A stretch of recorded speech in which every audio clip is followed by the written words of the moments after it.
Hey, welcome to this tutorial where we're going to talk about HUDs and for the scene that I've shown before for the scanning corridor and HUD animation preview tutorial. In this tutorial, we're going to be talking about how I go about creating HUDs inside of After Effects and animating inside of After Effects, and how is it possible that I go along all those hundreds of layers without getting really confused and knowing what to do. With that said, my name is Mr. Popo and we are Popo. Let's get right into it. So the first thing we're going to do whenever I try to work on HUDs is I try to have an idea of what is this HUD going to be about. So it is really important for me to not start with the HUD. I cannot start on a HUD.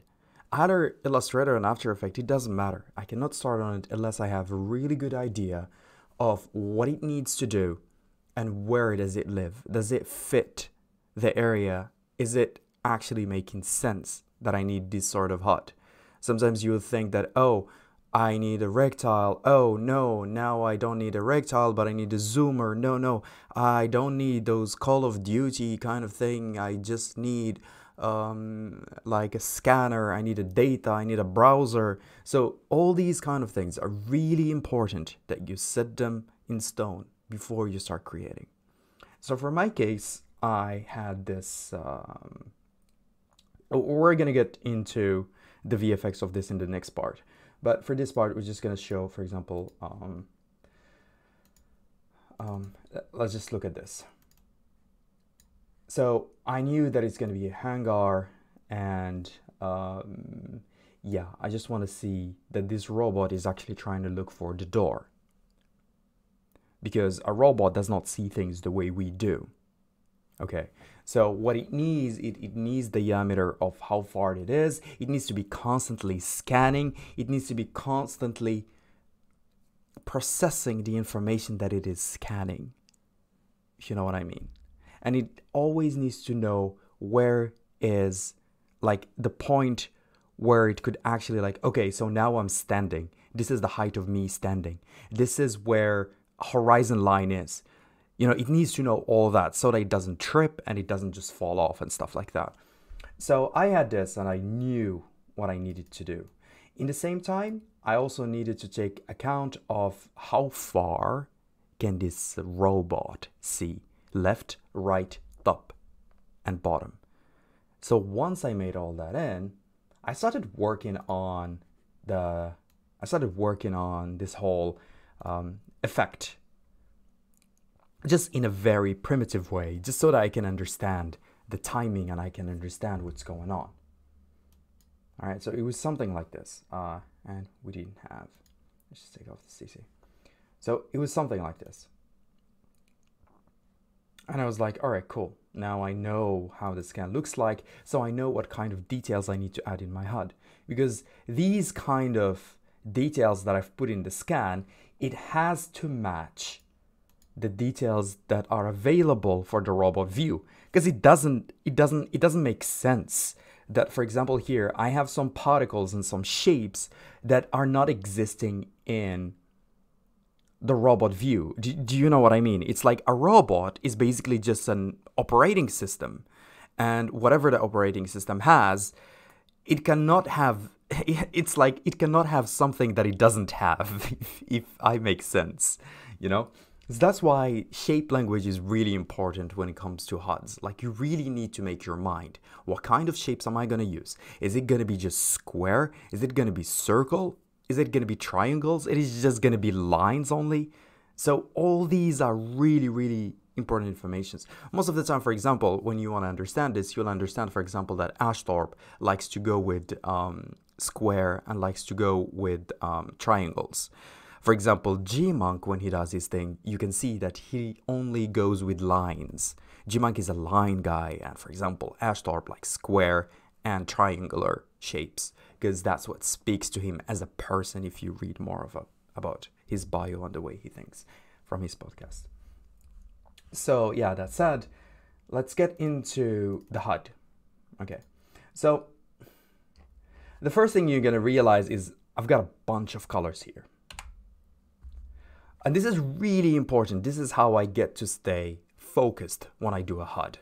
So whenever I create a HUD, I don't start creating things that really it's just extra. Because let's just be honest, when you create a HUD, once you're done with your initial state, you'll be adding extra stuff that sometimes it doesn't really make sense. It's like, oh, wait, it's there. Well, it's just for visual, but it doesn't really, like if you had to do it in a real situation, everybody's gonna lie when they create a HUD. They want to sound artistic and poetic, but actually the reason why when you go to a pilot system, it doesn't look like a very nice version of a Hollywood screen, it's because all those things are unneeded. It's unnecessary. I'm just gonna be honest, I'm gonna throw that out there, and maybe I'm gonna get a little bit of hate on the comments or something, but I'm just gonna throw it out there. People just overblown shit. Oh, this means that and that means that. No, it doesn't. The reason why these things do not exist in a real life system, it's because it's just extra. It's not needed. Whatever is needed from a pilot system is already in the operating system that exists in the pilot system right this moment that I'm speaking of. The reason why military devices do not look like a Hollywood military device, it's because Hollywood HUDs and the HUDs that we create are just a fluff. So I'm just going to throw this out there. You really need to understand this. All the things that you're going to do in HUDs will not all the time have a meaning.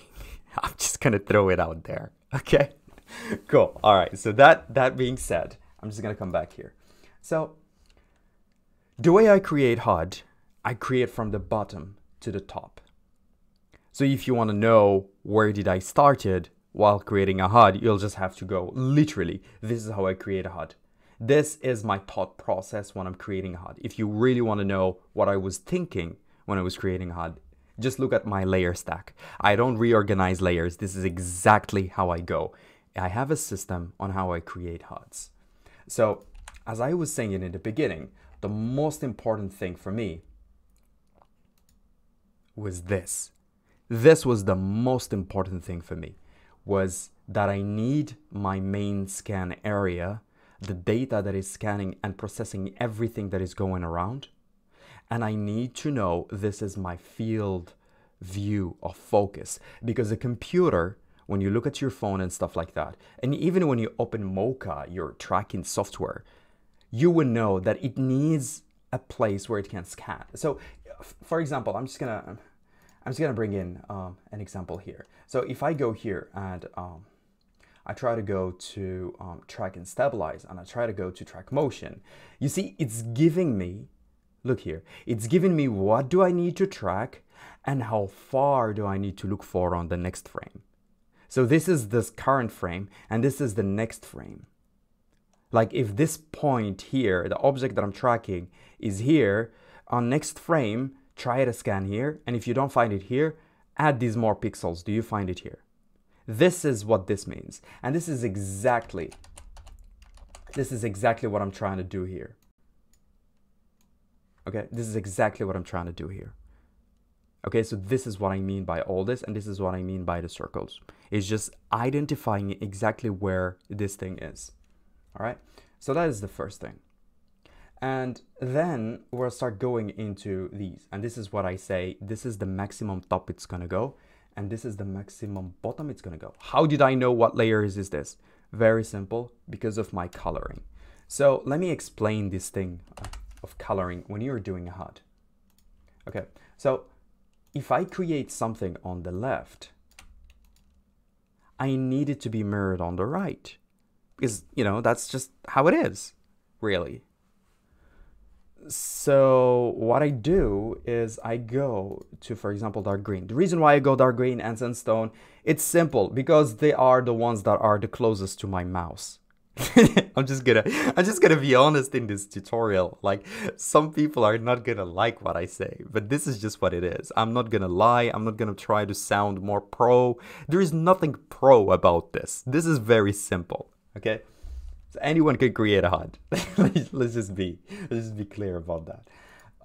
So we have, I do a dark green when it comes to the left or when it comes to the top. And when when I need to mirror, I have to make one thing very important. This little baby right here should not move because it's right in the center. This thing should not move. If I want to move this little guy, I don't move him like this. You see, because I moved. Now, if I mirrored, I'm not going to mirror on the other side. If I mirrored, let me just show you an example. So if I go here, transform, horizontal, you see it's not really in the center. But what I want this to actually be here, exactly in the mirror.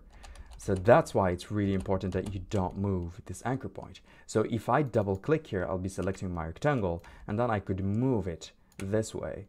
So now I'll just duplicate.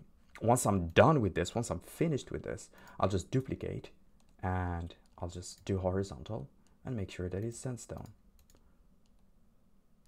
So anything that is mirrored is going to be sandstone. Anything that is original is going to be green. So what if I need to do something? Well, it's not really a problem. So all I need to do now is, for example, oh, I just want to add, for example, a little shape information like this. So how do I do that? Do I just copy this and this? Not really. I mean, you could just duplicate this and then just bum, bum, bum, we're done. You feel me? And the reason I do this is one, for, you know, so that I can understand what's going on, you know. But two, because I have the ability to actually do this. So that label group. And then if I need to change all this, I'll be able to change that all together. You feel me? For example, I need them to, I'm just gonna take this off.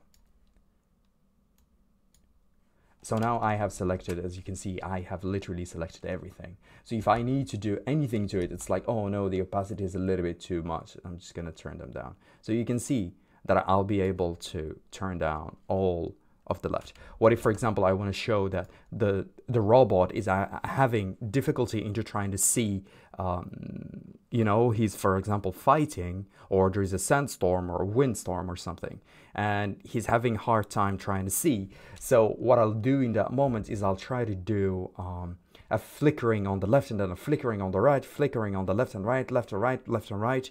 So the way to do that, I'll just literally select everything. And then what I do, for example, I'll do an opacity like this, and then I'll do a little bit here, then I'll go down, and then I'll just, you know, again and again and again and again and again. So it's gonna happen, for example, so as you can see, it's gonna start flickering, but then of course I'll have to do some timing and shit like that, but yeah, you get the gist of it. So yeah, that's the theory behind me creating the HUDs in terms of layers. I'll just make sure that I have the originals or the mirror as sandstone, and original as that green, or, you know, it could be any other color. To me, again, I go sandstone and green just because they're the closest when I click. Cool. So we started with the scan, and then we went into creating the diameters of where this is gonna see, all right? And then, of course, you try to do like the helmet distance. Cool. Now, of course, everything like a UI, everything needs to live on a grid. Everything depends on the grid. This grid is really important because this is where you're gonna place your elements. All right, you can create a website without a grid, but it's not gonna be as precise and it's not gonna be as easy. You have to have a grid so that you know where to place elements. Okay, cool. Now that is done, I went into the scan field. All right, scan field is basically just an animation that I did, as you can see here. It's just an animation when the grid happens. It just, you know, it's like it turns it on, it activates it.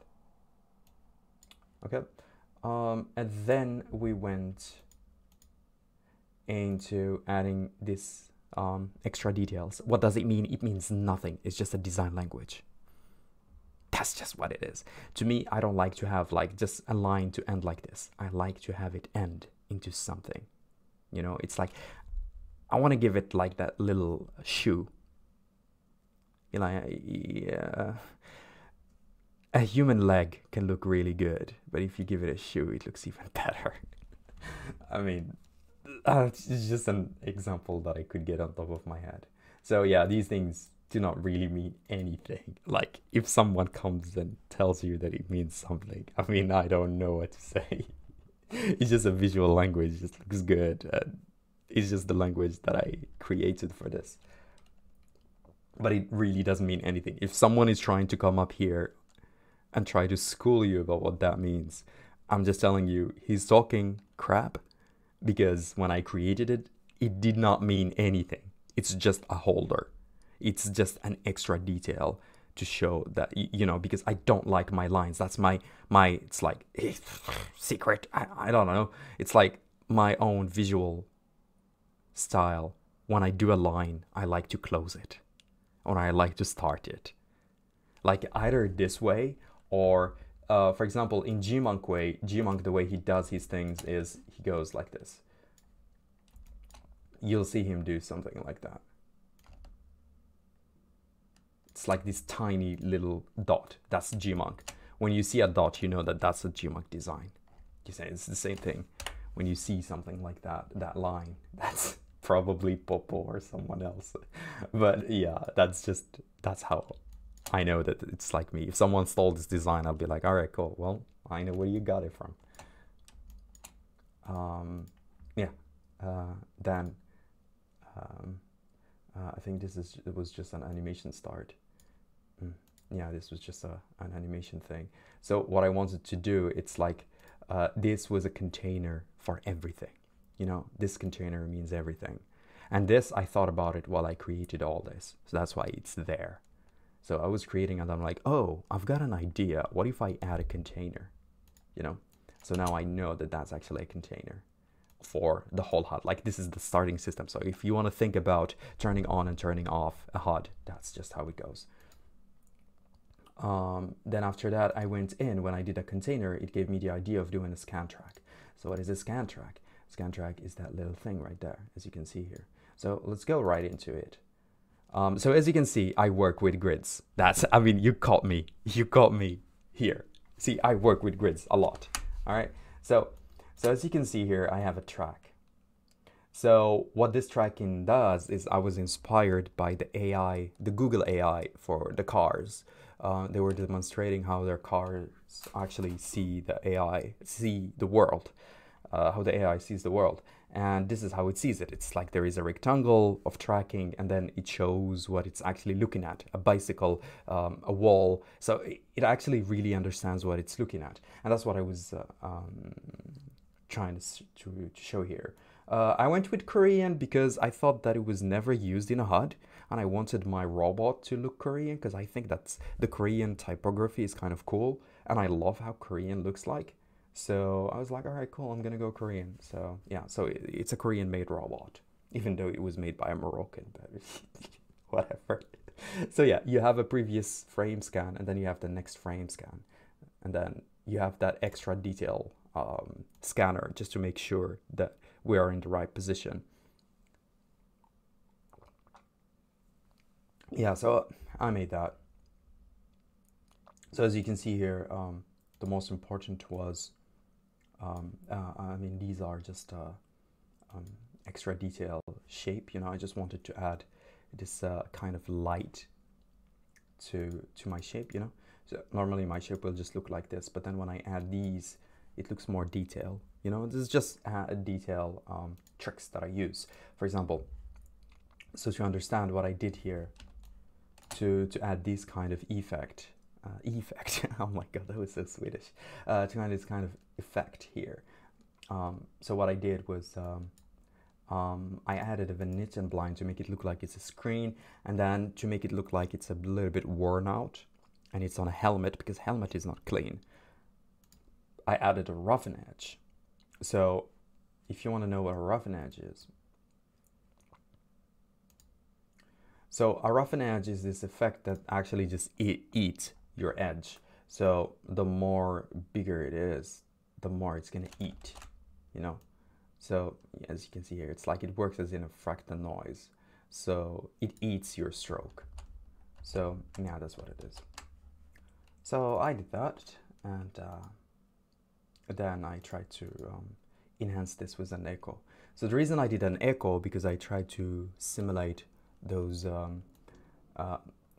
it's like sometimes when you're looking through a TV, it looks like it's repeating, you know, the previous frame. So I tried to create that by doing an echo. So it's like to show the motion. Most of all, it's just to help show the motion. That's the reason I did the echo. And then, yeah, then we have this text that actually just follows that. So first I animate the main shape. This is how I started. I created the main shape, and then I created this detail for it. And I'm like, okay, cool, I like it. Then I created this, you know, after I finished everything. Then I created this because now I can just follow up the box. And yeah, then I did the echo at the end. Cool.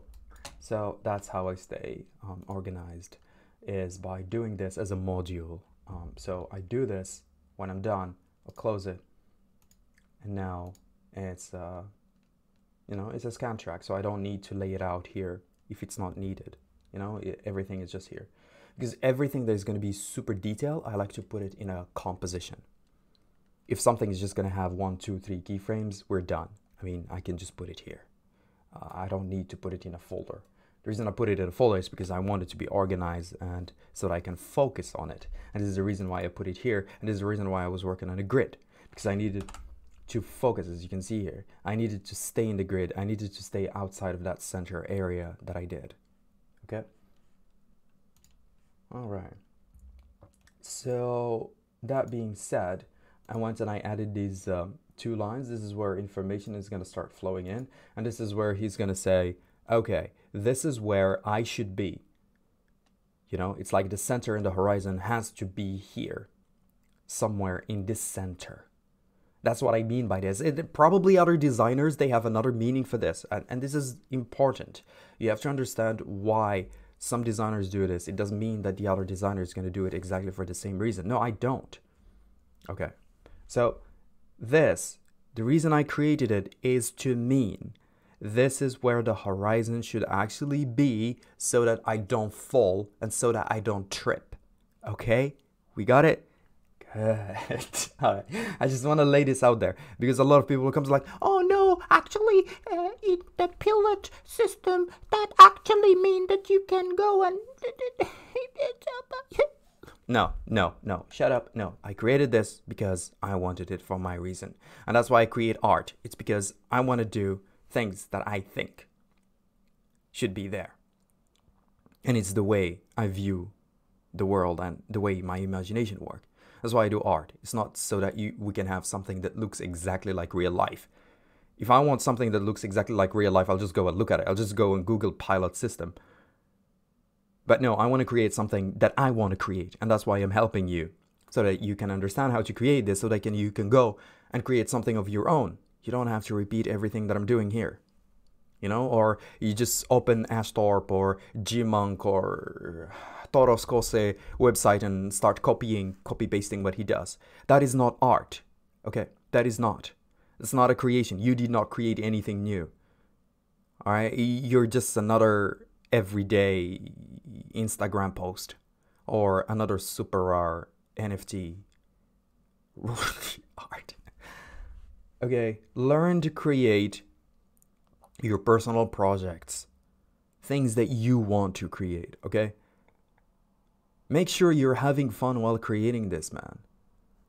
Woman, it, whatever shape of the rainbow you are. Just make sure you enjoy what you're doing. I mean, don't do this just because you have to do this.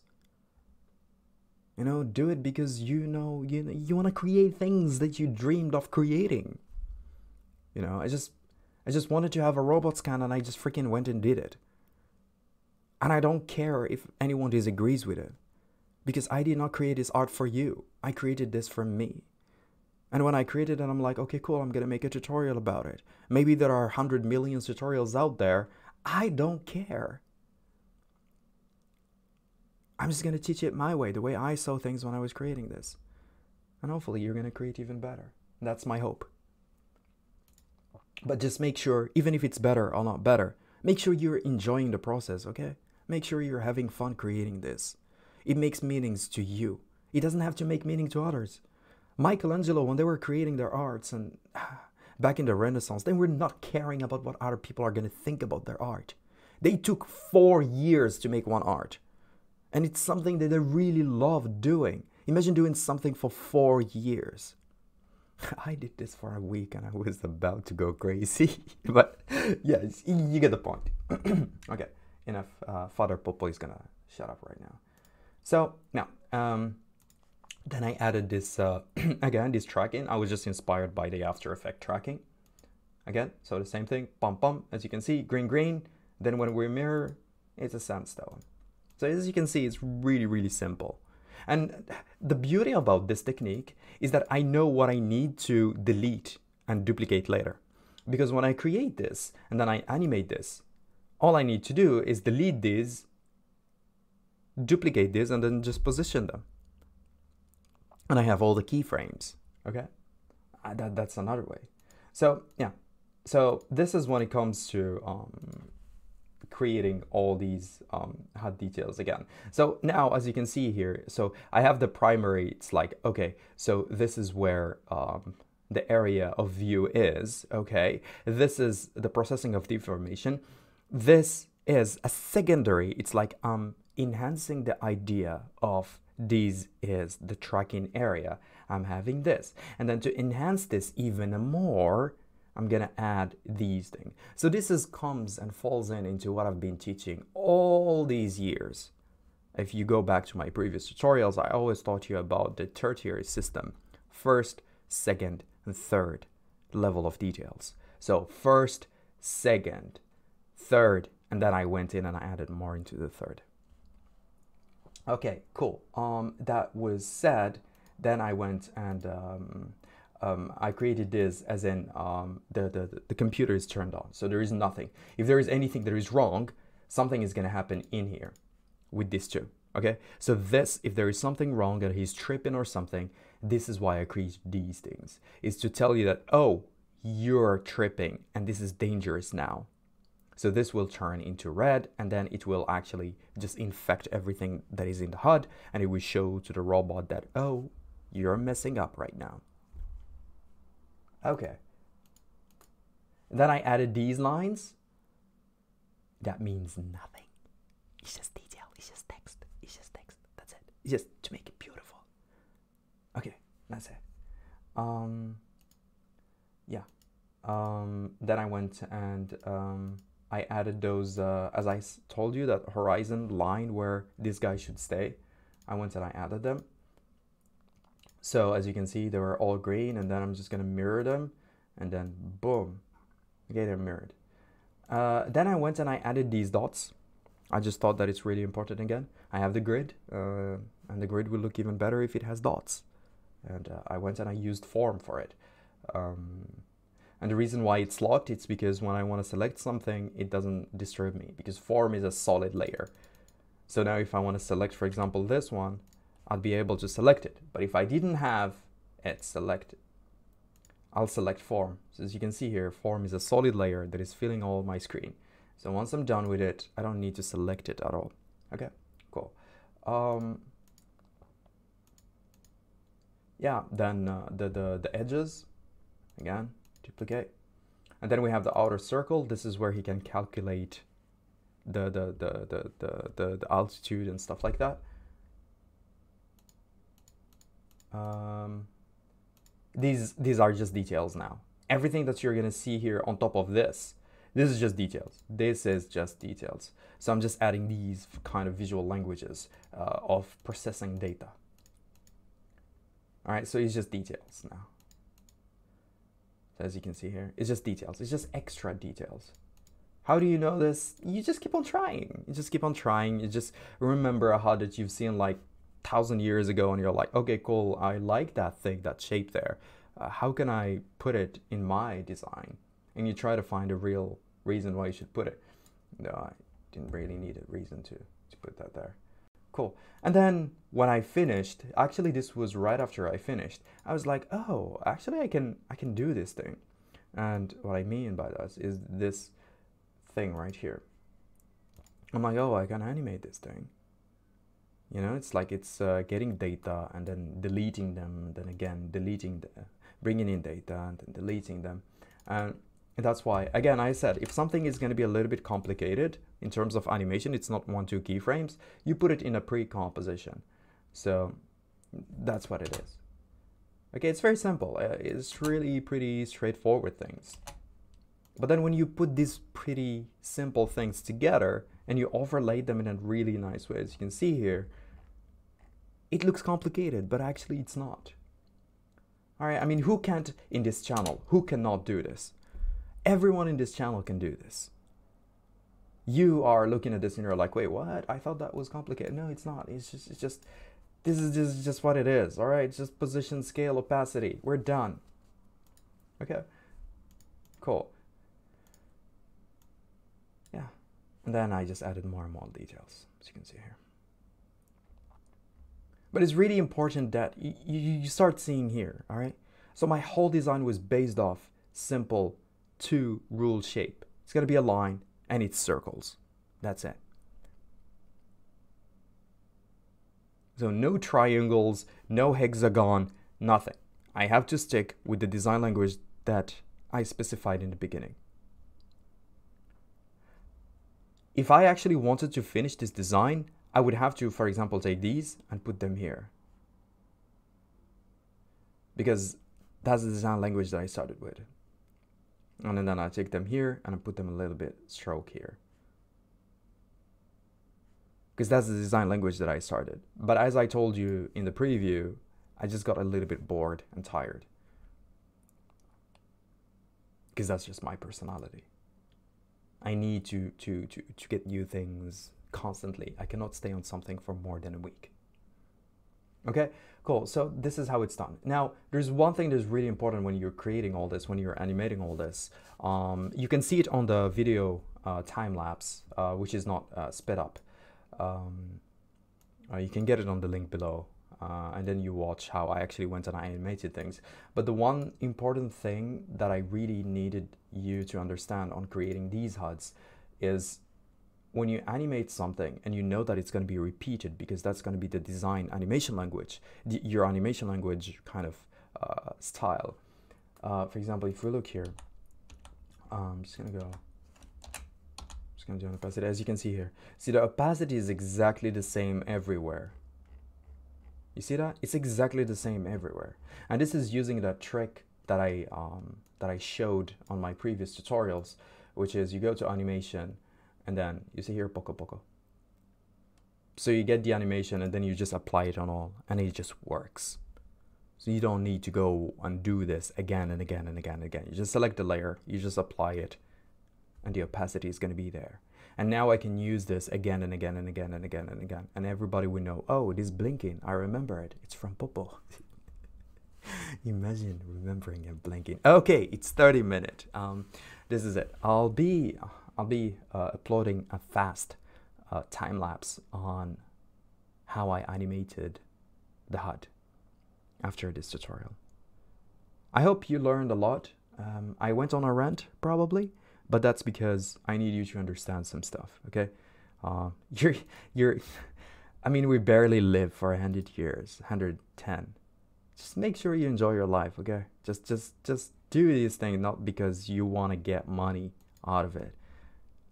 I mean, just do it first because you really are having fun creating this. And you know, when you're gonna be, I mean, on your bed, when you're old, you're gonna be happy because you created, for example, this HUD that you really wanted to create, or this piece of animation or VFX.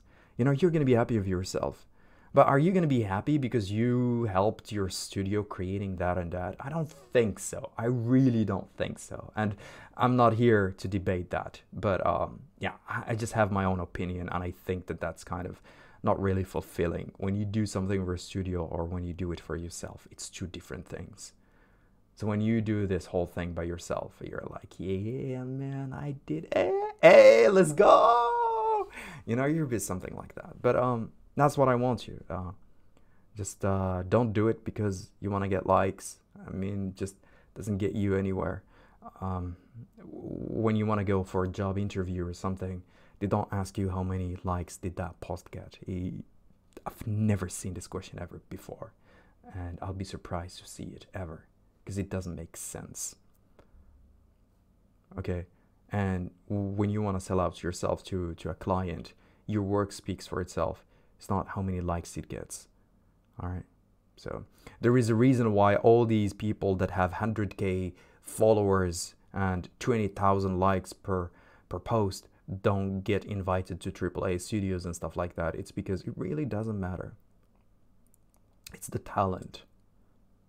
Okay, so put in some love in what you create and just move on to the next tutorial. My name is Mr. Popo, and I'll see you guys on the next one, where we're going to talk about building VFX, not commentary. As I said, this is a commentary video. On the next tutorial, we're going to be taking a look like building this from scratch. So yeah, just make sure you get the files, and let's get ready.